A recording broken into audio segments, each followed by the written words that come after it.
Welcome to episode 4 of MeynellTV, where I hope to bring a little bit of joy, thinking and knowledge into your lives.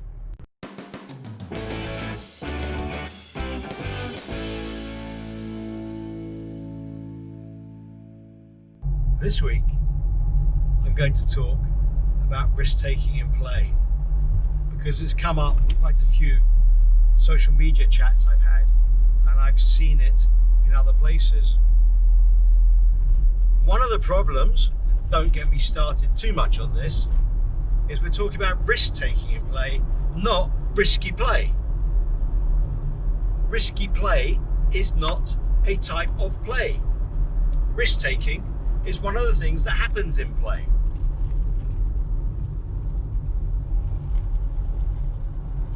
When we talk about risk-taking in play, most practitioners are only thinking of the physical.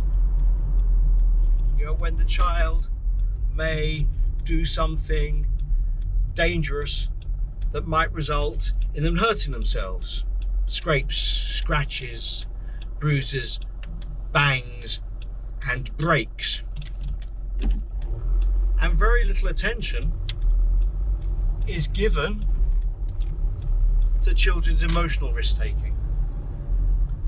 And at the moment, children are in a position where they are being exposed to a lot of fear, adult worry and concern, and a lack of understanding for themselves about what is going on with COVID-19. So we are seeing children playing coronavirus tag with their siblings. We're seeing children with their dolls who are constantly getting sick and having to go to hospital and wear face masks. And we have games in which children are sneezing over each other or pretend sneezing over each other, so the other person then will die.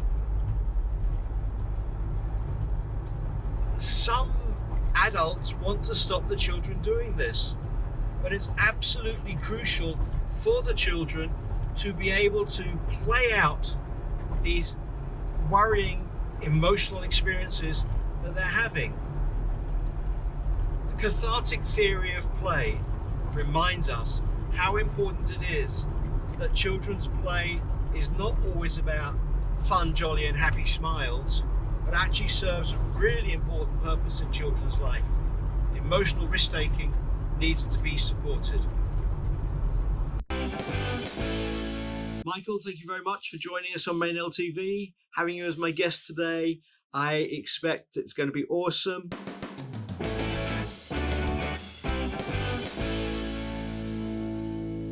I've known you for a long time, from way back before you were so well known and almost as famous as you are now in the worlds of play and playwork. Hard times, you're at home, you're in your son's bedroom with the boiler behind you. How are you and your family? We're keeping well. I've got 2 out of my 3 children are living back home, one waiting to go to university and one already finished. I kind of divide my day between doing kind of OPAL work and then gardening. Okay. It's a bit like Groundhog Day here. I was looking at my work calendar, and last week I was meant to be in Salzburg and then Budapest and then flying to Toronto. But the most exciting thing in my life is a weekly trip to Morrison's in Wales at the moment. Oh dear. Now, you said dividing your life between OPAL and gardening. Tell us about OPAL. Well, OPAL stands for Outdoor Play and Learning, Mm-hmm. and it's a culture change organisation for primary schools to take them from being absolutely rubbish at understanding and providing play, Okay. to being pretty awesome, to becoming places that provide really amazing play for children every day. So we combine really the skills that I picked up randomly in my very unplanned career as a play worker, as a primary school teacher, and as a school improvement advisor. So I took those skills and I mushed them up together, and I came up with a program in language that schools understand. So it's very structured, it's all about school improvement, but actually it's subversively getting play in there. But it does so in a way that the schools can manage and can understand. And is this through the creation of spaces for play rather than constructing actual play? Yeah, we use a lot of playwork theory in what we do, which is great to be able to introduce that to schools. Yes. We tell them all about the play types, and we tell them all about playwork principles, and we tell them all about playwork interventional styles. And we say, look, out of 7 years at primary school, your children are actually at play 1.4 of those years, which is 20% of their time at school. You know, why would you not have a strategic approach to those 1.4 years? And when you put it in those terms to head teachers, they really get it. Yes. They go, oh yeah, kind of, we're paying a group of unqualified people minimum wage with no planning, and they're actually delivering 1/5 of our school's time. So we just support them really to understand what sort of environments support play, what sort of approaches are useful for adults to take.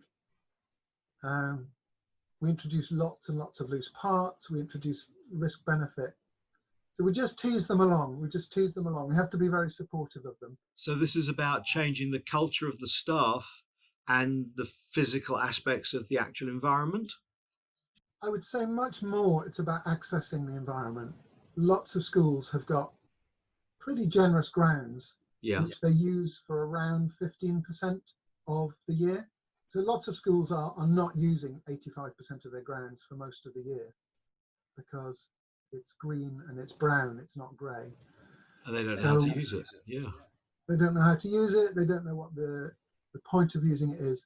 I spend a lot of time talking about welly boots. You know, what are they? What are they for? So encouraging children to get out there irrespective of the weather because of the importance of play. I have seen some of the films you've done, and obviously I've heard you speak.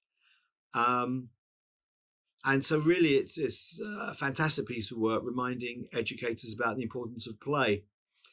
But schools are closed now. So does that mean all the brilliance of what OPAL does is lost? Well, we were quite lucky. Before the shutdown, we started trying to influence Sport England because they have a lot of money and a lot of influence. Big challenge. Yeah, so I managed to get myself onto some conferences where the heads of Sport England were. And I got some sort of key messages through to them. One was that the sports premium wasn't going to make children more active. It was being spent on sporty boys to make them even more sporty. And it was going on the most active children, not the least active. So partly through that and partly through work that my colleague Neil Coleman had done, we got an in with the people in the top of Sport England, and we got them to come to an OPAL school. The woman who's in charge of children and young people. 5 days later, the person who came out to the school persuaded the DFE to change the guidance on the sports premium. So now active play in schools is the second top priority. That's a real achievement. And as a result of that, we got a big grant from Sport England to double OPAL's capacity over the next 18 months. So now there's all sorts of projects that I'm setting up with that money. We got £250,000 from Sport England. That's really good news. It's very exciting. At the moment, obviously, with the lockdown and people just thinking about the return to school and how that's all being rolled out, childcare experts are calling on governments to think more about play in that process. What will you be doing that's different post the plague? Well, we've been issuing advice to our schools to try to help them think about post-lockdown. There's really going to be two kinds of schools. There's the ones who are always just about results, results, results. And they're going to be even more restrictive than in the past with their play. Right. And then you get the kind of whole child schools. Yes. And they think about the needs of the child. So for those schools, we've been trying to give them guidance about you can do water play, you can do chalk play, you can do sand play, you can do mud play. All of these things you can still do. And we have one of our mentors, Rachel Murray, who is an OPAL mentor, but also works in a school that is continued to provide really good play during lockdown. So she's been great in giving us practical advice about this is how we cope with play, and we still provide great play for our children. But post lockdown, you're preparing materials to give to schools and tell them what to do. The other thing that we're doing, Meynell, is we're doubling in size. So if anybody is looking at this and thinking, I wish I could be an OPAL mentor, if you've got good experience, if you don't mind working in schools, if you can think strategically, we will be recruiting in London, in Manchester, and especially in the big cities. Okay. We're looking for a few good people. So, Michael, thank you so much for what you've told us. As I expected at the beginning, there is some very important stuff that you said. So thank you very much and goodbye. Bye, Meynell.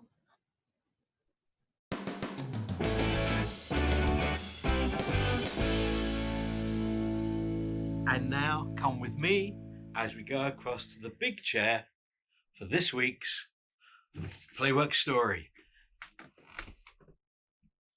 This week's story, Safety Harness and Tears, was written by Caroline Devine when she was working in Ascot.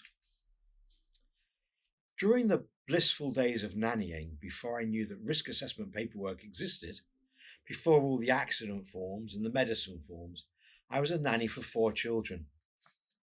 The 4 of them were a happy, generally lively bunch, but the 6-year-old boy, Gordon, had some behavioural problems, which were being regulated using a strict diet and a 4 times daily cocktail of vitamin, mineral, and probiotics. I often felt sorry for him having to live so differently to the others, but the change in his behaviour, if you missed any doses or gave him something to eat that he shouldn't, was incredible. He was like a different child.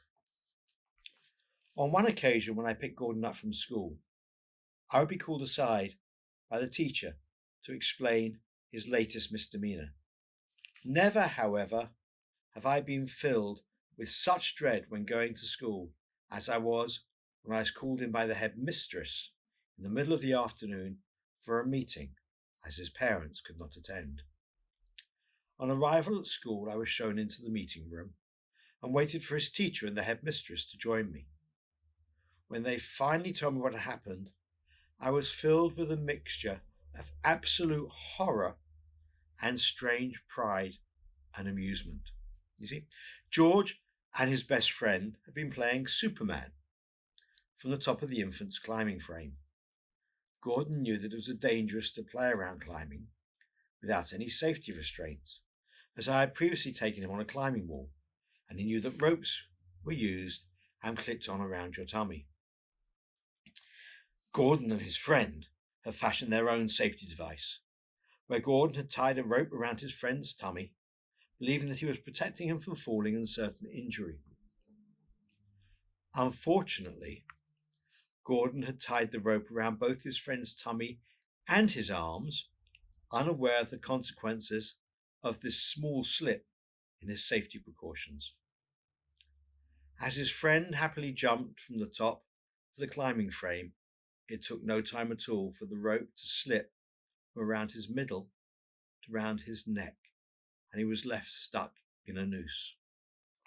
I am proud to say that Gordon had the presence of mind to stand underneath his friend and let him try and stand on his outstretched hands, all the while shouting my head off at those stupid teachers who weren't listening. They were just talking in a circle. The teachers swarmed round only after another child had alerted them and immediately sent Gordon inside as his friend's rope burn was checked over. Gordon told me later that his teachers had shouted at me all day and didn't let me go out again. It did seem unfair that he had been punished for taking what he had deemed good safety precautions. It appeared to me that as he was labelled as a difficult child, less effort had been made to get to the bottom of what had really happened until later on, by which time the damage had been done by the shouting and the punishment. I only wished they had remembered that they were dealing with a 6-year-old who genuinely thought he had been doing the right thing and had spent a great deal of the rest of the day sobbing because he thought he had been so naughty that his friend could never talk to him again. Just because he could be challenging, they had automatically treated him differently, assuming the worst, not stopping to check the facts first, and he had suffered misery as a result. This is a really well thought through piece. Caroline has unpicked what has happened, and she's drawing on the fact that children get labelled. And when a child gets labelled, they get approached to and responded to differently. As play workers, if we hold our respect, in Rogerian terms, unconditional positive regard for every child, then irrespective of the behaviours, the attitudes that they have demonstrated on previous occasions, we take each new occasion afresh. And if only the teachers, well, firstly, if only they'd been paying attention and monitoring what's going on rather than chatting to each other, because that's not what they should be doing. If only the teachers had stopped to ask what happened, why it happened, and had got the full story, then the boy would have been praised.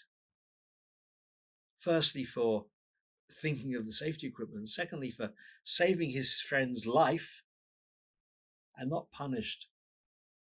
So again, respect for the child, absolutely paramount in everything that we do. Thanks for watching this week's episode of MeynellTV with our special guest, Michael Follett. I hope you enjoyed it. Remember to use the hashtag MeynellTV across our social media and comment, like and subscribe. Have a good week. Stay safe. Bye.